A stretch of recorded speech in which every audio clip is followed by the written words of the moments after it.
Hello friends, how are you all? If you are preparing for UP PGT English, then this video is for you. आज हम लोग discuss करेंगे William Wordsworth. William Wordsworth जो है ये पहले भी जो पुराना कोर्स है उसमें भी थे और जो नया सिलेबस आया है उसमें भी विलियम वर्ड्सवर्थ हैं। तो आज हम लोग इसकी बायोग्राफी को देखेंगे और इनकी बायोग्राफी के बाद हम लोग वन बाय वन करके इनके सारे वर्क्स को डिस्कस करेंगे और बड़े शॉर्ट में डिस्कस करेंगे। आपका सारा कोर्स भी कवर हो जाएगा और आपको कोई किसी तरह का अलग से रिक्वायरमेंट नहीं होगा। देखिए आप लोग विलियम वर्ड्सवर्थ का एज जो है वो कौन सा है? Romantic as. किस एज के हैं ये? रोमांटिक एज के। और इनकी सेंचुरी जो है वो कही जाती है 18 सेंचुरी। तो विलियम वर्ड्सवर्थ को हम लोग रोमांटिक एज और 18 सेंचुरी का जानते हैं। अब हम लोग देखते हैं कि इनका जन्म कब हुआ था। तो विलियम वर्ड्सवर्थ का जो जन्म है वो 7 अप्रैल 1770 को हुआ था। कहां पर हुआ था? At Cockermouth Cumberland. ये देखिए जगह का नाम है, कॉकरमाउथ कम्बरलैंड में हुआ था। और कहां पर हुआ था? In the north of England. England के नॉर्थ में एक जगह है कॉकरमाउथ कम्बरलैंड, उस जगह पर इनका जन्म हुआ था। कब हुआ था? 7 अप्रैल 1770, 7 अप्रैल 1770 में हुआ था। तो इनकी बर्थ से रिलेटेड सारी क्लियर हो गया होगा आप लोगों को कि एक तो इनका जन्म पूछते हैं कब हुआ, किस जगह पर हुआ और इंग्लैंड के किस पार्ट में हुआ। तो नॉर्थ पार्ट आपको देना है। उसके बाद हम लोग अब देख लेते हैं कि डेथ के बारे में कौन कौन से क्वेश्चन बनते हैं। देखिए इनकी डेथ जो हुई थी 23 अप्रैल को हुई थी। कब हुई थी? 1850 में, 1850 में हुई थी। किस जगह पर हुई थी? जगह का नाम है रेडाल माउंट। रेडाल माउंट नाम की जगह पर हुई थी और ये जगह कहां पर है? Westmorland, England. इंग्लैंड की वेस्टमोरलैंड में है। तो कभी कभी केवल क्वेश्चन में क्या आ जाता है, रेडाल माउंट अकेला दे देते हैं, कभी वेस्टमोरलैंड दे देते हैं। तो मैंने इसमें पूरा ही ले लिया है कि विलियम वर्ड्सवर्थ की डेथ रेडाल माउंट में हुई थी जो वेस्टमोरलैंड इंग्लैंड में है। अब एक क्वेश्चन पुटअप होता है कि इनकी डेथ जो है कितनी एज पर हुई थी। तो एट द एज ऑफ 80 की एज पर इनकी डेथ हुई थी। और इनको कहां पर बरीड किया गया था ये भी क्वेश्चन आता है। तो buried at the Grasmere churchyard. Grasmere churchyard में इनको बरीड किया गया था।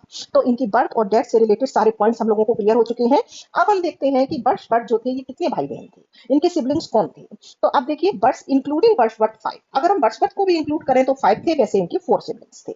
तो कौन बड़ा है कौन छोटा है उस अकॉर्डिंग हम लोग सारे देख लेते हैं। देखिए सबसे बड़े भाई जो थे इनके, उनका नाम था रिचार्ड। सेकंड नंबर पर जो आते हैं वो है ये हमारे विलियम वर्ड्सवर्थ, जिनको कि हम लोग पढ़ रहे हैं, विलियम वर्ड्सवर्थ। थर्ड नंबर पर आपने नाम सुना होगा, इनकी बहन है जो सिस्टर है उनका नाम है डोरोथी, डोरोथी आती है। और फोर्थ नंबर पर इनके एक और भाई आते हैं, उनका नाम है जॉन। ये क्वेश्चन कभी कभी आयोग पूछ लेता है कि जॉन की डेथ कब हुई थी। तो डाइड इन 1805। इनके भाई जॉन की डेथ जो है 1805 में हो गई थी। ये आपको पता होना चाहिए, इंपॉर्टेंट है। अब देखिए इनके सबसे छोटे भाई कौन थे? क्रिस्टोफर। तो इस तरह से हम देखते हैं विलियम वर्ड्सवर्थ जो है ये 5 भाई बहन थे। इनसे बड़ी का नाम रिचार्ड था। सेकंड नंबर पर हमारे खुद के विलियम वर्ड्सवर्थ आ गए। थर्ड नंबर पर इनकी सिस्टर डॉरोथी है। फोर्थ पर इनके भाई जॉन है जिनकी डेथ 1805 में हो गई थी। एंड फिफ्थ नंबर पर हम देखते हैं इनके भाई क्रिस्टोफर। अब देखिए अब इनके फादर के बारे में देख लेते हैं। इनके फादर का नाम था जॉन वर्ड्सवर्थ।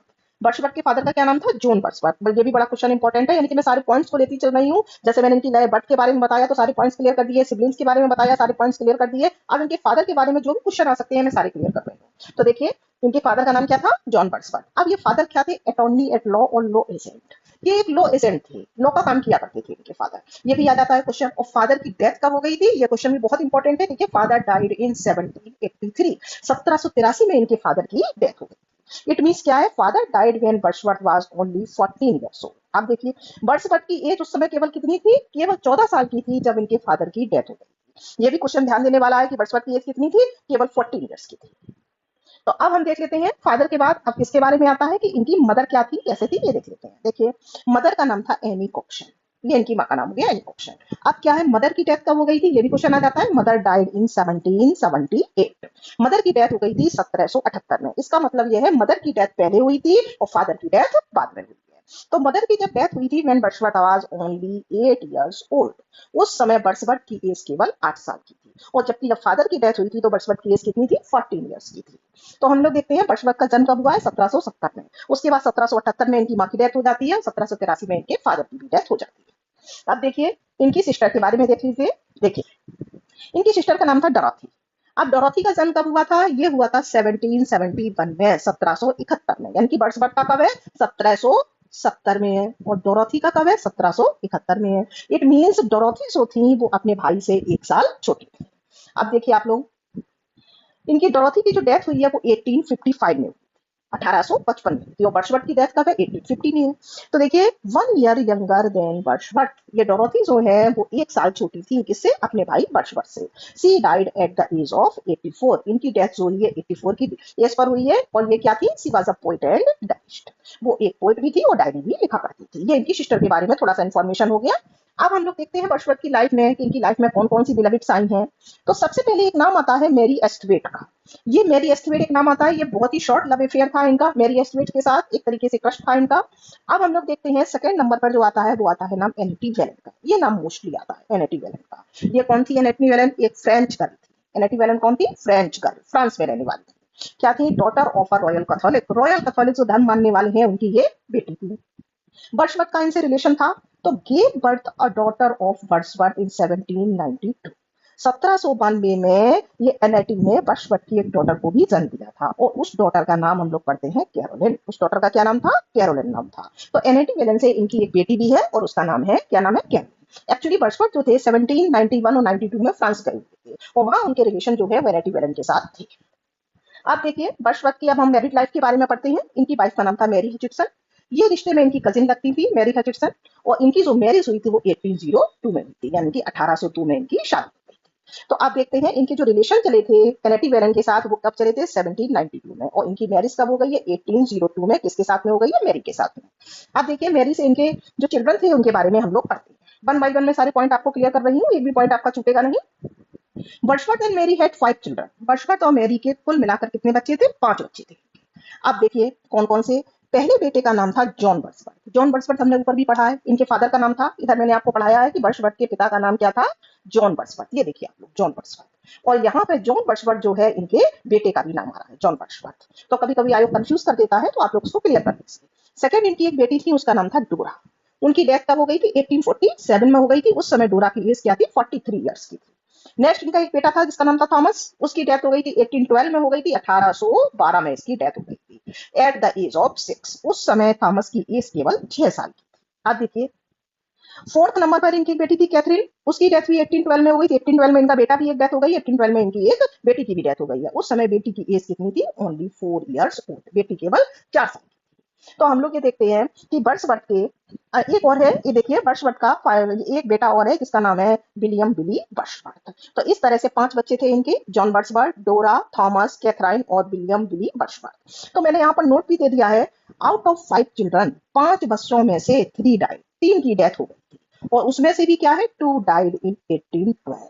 2 बच्चों की डेथ 1812 में हो गई है। यहाँ मैंने बताया था एक तो किसकी हो गई है? थॉमस की हो गई है, दूसरा मैंने बताया किसकी हो गई है? कैथरीन की।